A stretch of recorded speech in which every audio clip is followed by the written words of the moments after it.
Pakistan this week میں ایک بار پھر خوش آمدید۔ لیاقت آباد ٹمبر مارکیٹ کے تاجروں سے غیر قانونی طور پر جگہ ٹیکس کی وصولی نامنظور۔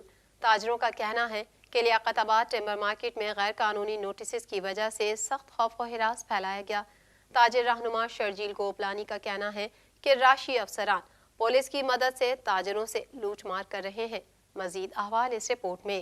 ٹمبر مارکیٹ کے تاجروں سے غیر قانونی طور پر جگہ ٹیکس کی وصولی اور تاجروں کے خلاف جاری کردہ وارنٹ گرفتاری کے خلاف صدر Karachi timber merchants group chairman all Pakistan timber traders association Sharjeel گوپلانی کا کہنا ہے کہ گزشتہ 2-3 ماہ سے market committee Karachi agriculture marketing wing حکومت سندھ کی جانب سے لیاقت آباد ٹمبر مارکیٹ کے تاجروں کو ایگریکلچر پروڈکٹ ٹمبر اور فائر ووڈ وغیرہ کی خرید اور فروخت کا لائسنس بنانے کی ہدایات دی گئیں اور ساتھ میں یہ خبردار کیا گیا کہ سرکاری نوٹس پر 7 دن کے اندر عمل نہ کیا گیا تو سخت قانونی کارروائی کی جائے گی۔ انہوں نے کہا کہ لیاقت آباد ٹمبر مارکیٹ میں غیر قانونی نوٹسز کی وجہ سے سخت خوف و ہراس پھیلایا گیا ہے۔ مارکیٹ کمیٹی کراچی کے افسران اور اہلکاروں نے سندھ پولیس سے مل کر غیر قانونی طور پر جاری کردہ نوٹسز عمل نہ کرنے والے تاجروں کے خلاف وارنٹ گرفتاری یا کورٹ نوٹس جاری کرا دیے، جس کی وجہ سے تاجروں کو کنزیومر پروٹیکشن کورٹ میں پیش ہونے اور تاجروں کو اپنی ضمانتیں کرانا پڑیں۔ شرجیل گوپلانی نے مزید کہا کہ مارکیٹ کمیٹی کراچی کے بعض راشی افسران اور اہلکار ایک منصوبہ بندی کے تحت پولیس کی ملی بھگت سے لائسنس بنانے کی آڑ میں لیاقت آباد ٹمبر مارکیٹ کے تاجروں سے لوٹ مار کر رہے ہیں۔ لیاقت آباد ٹمبر مارکیٹ کے کئی تاجروں سے تھانے اور کورٹ میں پیشی پر ہزاروں روپے افسران، اہلکاروں اور پیشکاروں نے رشوت لی۔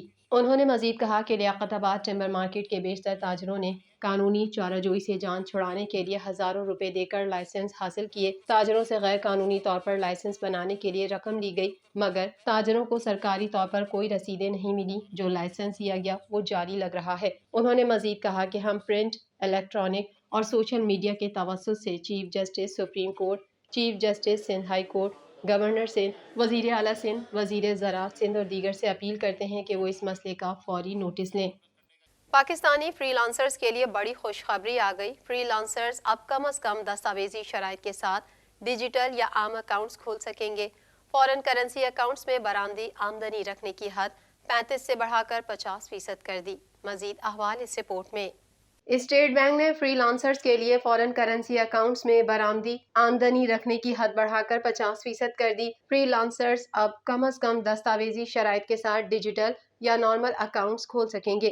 اسٹیٹ بینک نے برآمد کنندگان اور فری لانسرز کے لیے فارن کرنسی اکاؤنٹس میں برآمدی آمدنی رکھنے کی حد 35 سے بڑھا کر 50% کر دی۔ تفصیلات کے مطابق اسٹیٹ بینک نے آئی ٹی برآمدات اور آئی ٹی سے متعلقہ خدمات کو پروان چڑھانے کی غرض سے برآمد کنندگان اور فری لانسرز کی سہولت کے لیے نئے اقدامات متعارف کرا دیے۔ مزید برآں پاکستانی روپے میں بنیادی اکاؤنٹ کے ساتھ ہی ان کے E S F C accounts کھول دیے جائیں گے۔ مرکزی بینک کی جانب سے بینکوں کو ہدایت کی گئی برآمد کنندگان کو آن لائن ادائیگیوں کے لیے ڈیبٹ کارڈز جاری کریں۔ فری لانسرز اب کم از کم دستاویزی شرائط کے ساتھ ڈیجیٹل یا عام اکاؤنٹس کھول سکیں گے۔ فری لانسرز اپنے E S F C accounts میں ہر ماہ 50% تک برآمدی آمدنی یا $5,000 رکھنے کے مجاز ہیں اور اسٹیٹ بینک یا بینکوں کی پیشگی اجازت کے بغیر ان اکاؤنٹ سے تمام ادائیگیاں کر سکتے ہیں۔ آئی سی سی ورلڈ کپ میں قومی ٹیم کی مسلسل ناکامیوں کے باوجود پاکستان کرکٹ بورڈ نے شائقین کرکٹ اور سابق کرکٹرز سے ٹیم کو سپورٹ کرنے کی اپیل کر دی۔ مزید جانتے ہیں اس رپورٹ میں۔ آئی سی سی ورلڈ کپ میں قومی ٹیم کے مسلسل ناکامیوں کے باوجود پاکستان کرکٹ بورڈ نے شائقین کرکٹ اور سابق کرکٹرز سے ٹیم کو سپورٹ کرنے کی اپیل کر دی۔ ورلڈ کپ میں قومی ٹیم کو ابھی 4 میچز کھیلنے ہیں۔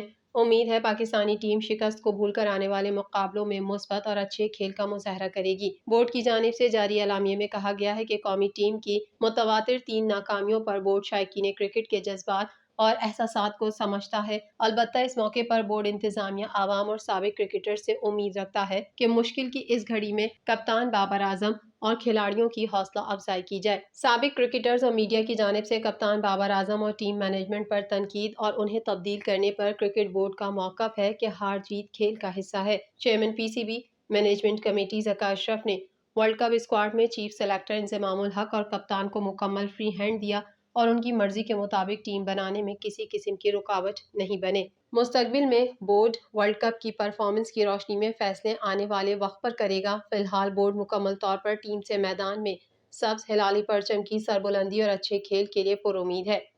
کاروباری دنیا سے بھی خبر شامل کر لیتے ہیں۔ قرض کی نئی قسط کا حصول، پاکستان اور IMF کے درمیان مذاکرات، 71 کروڑ ڈالر قرضہ۔ IMF سے مذاکرات 2 نومبر کو ہوں گے۔ حکومت پاکستان بیرونی سیکٹر کے چیلنجز کے باوجود مذاکرات کی کامیابی کے لیے پر امید ہے۔ مزید تفصیلات اس رپورٹ میں۔